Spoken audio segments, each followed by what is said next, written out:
সাই বাবার ব্রতকথা। শুনো শুনো ভক্তগণ, শুনো সর্বজন, সাই বাবার ব্রতকথা করিব বর্ণন।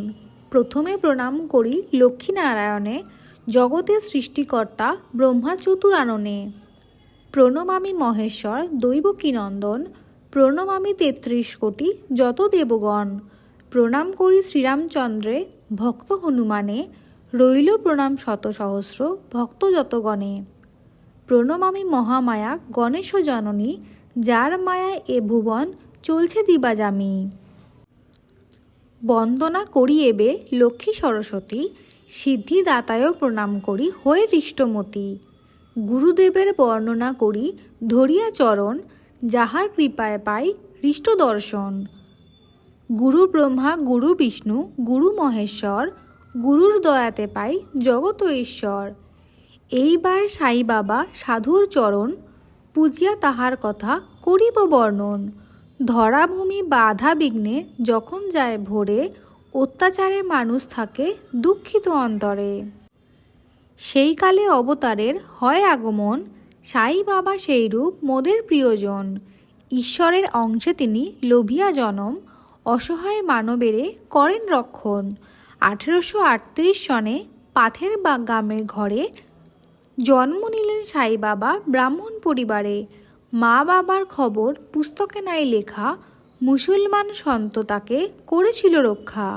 পরম স্নেহ যত্নে তিনি শিক্ষা দীক্ষা দিয়ে, 16 বছর পর ছিল তাকে বুকে ধরে নিয়ে। তারপর একদিন ত্যাজিয়া সেই স্থান, গুরুর আদেশে সাই শিরডিতে যান। আমেদাবাদের শিরডি সর্বজন বিদিত, তথাকার মসজিদে হইলেন স্থিত। সুনি মসজিদ নামে বিখ্যাত সেই স্থানে, দ্বারকামাই নাম হইল তার কালক্রমে। সেইখানে থাকি সদা বিভূতি দেখাইয়া, অগণিত মানবেরে সাই টানিত আনিয়া। জল দিয়া প্রদীপ জ্বালি শূন্য হাতে, রসগোল্লা খাদ্যদ্রব্য সব নাম না জানি। তারপর বলতো শত জ্ঞান গর্ব কথা, অলৌকিক কার্যেতে মুগ্ধ হতো যত শ্রোতা। শুভ্র বস্ত্র পরিতেন সদা কাঁধে ঝোলা, হাতে নিতেন শুধু একটু টিনের থালা। থাকতো লোটা চিমটা আর ছিন্ন কম্বল, মসজিদে থাকতেন পড়ে এই ছিল সম্বল। ভিক্ষা করে চাল আনি অন্ন রন্ধন করি, পশু পক্ষীকে দিয়ে তবু খেতেন পেট ভরি। কখনো আশ্রিতদের কিছু অন্ন দিয়ে, অর্থপেট ভোজনেও থাকতেন তৃপ্ত হয়ে। কত রকম দিতেন ঔষধের নানা রোগের তরে, আনন্দের বন্যা বইত বন্ধা নারীর ঘরে। সন্তানহীনা পেল সন্তান, রোগ পেল মুক্তি, তিনিই হলেন সাই বাবা, এমনই তার শক্তি।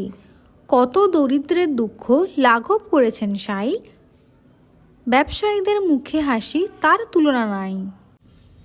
ত্যাগ বৈরাগ্য সদা, শ্রদ্ধা ভক্তিবাণী, কালের নিয়মে সবই ঘটে শাস্ত্রের বাখনি। ধৈর্য সম নাই গুণ একথা শুনেছি বলতে, ঐশী কৃপা ছাড়া কেহ পারি না পথ চলতে। 58তে দ্বারকামাইয়ে ধুনি প্রতিষ্ঠিত, সেই ধুনি আজও জ্বলিছে অবিরত। মানবের কল্যাণ হেতু আজও ধুনি জ্বলে, ভক্তগণ মুক্তি হেতু যায় দলে দলে। সেই ধুনির ভস্য নিয়ে করিয়া প্রণাম, ফিরে ঘরে লাভ করি অশেষ কল্যাণ। বৃহস্পতিবার শ্রদ্ধায় যে করে সাই পূজা, ধনসম্পদ লাভ করে এ নয় অন্যথা। 11টি বৃহস্পতিবার যে ব্রত কথা পড়ে, সাই বাবার করুণা পায় প্রফুল্ল অন্তরে। যেই জন ব্রত কথা শুনে সারাক্ষণ, সাই বাবা দেখা দিয়ে পূর্ণ করে মন। সাই বাবার ব্রত কথা শ্রবণ করি সবে, তারপর নৈবেদ্য গ্রহণ করিবে। সাই বাবার আরতি দেখি আনন্দিত মনে, পবিত্র হয় জীবন তার, মুক্তি পায় ধ্যানে। সাই বাবার ব্রত কথা হইল সমাপন, প্রেমানন্দে জয়তু সাই বলুন সর্বজন। সাই বাবা হরে সাই হরে, হরে দত্ত দত্ত দত্ত হরে হরে। শ্রী মধুসূদন। ইতি সাই বাবার ব্রত কথা সমাপ্ত।